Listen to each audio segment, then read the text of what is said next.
কি হয় না? কাউকে দেখবেন যোহরের পরে হয়, কাউকে আবার মাগরিবের পরে হয়, 10টার সময় হয়, আপনার কি ইশার পরে হয়, হয় কি হয় না?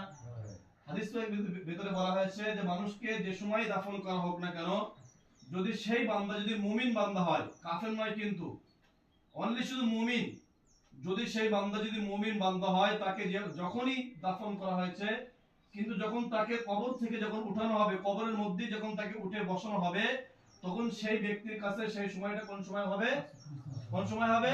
আসরের সময়। সেই সময় আমরা এখানে হাজির আছি। সুবহানাল্লাহ। হাদিস পাকের ভিতরে বলা হয়েছে যে যখন দুই ফেরেশতা এসে ওই মুমিনিন ওয়া মাকারু ওয়া মাকারাল্লাহ ওয়াল্লাহু খায়রুল মাকিরিন সাদাকাল্লাহুল আযীম। আমরা সকলে দরুদ ইব্রাহিম পাঠ করি। আল্লাহুম্মা সাল্লি আলা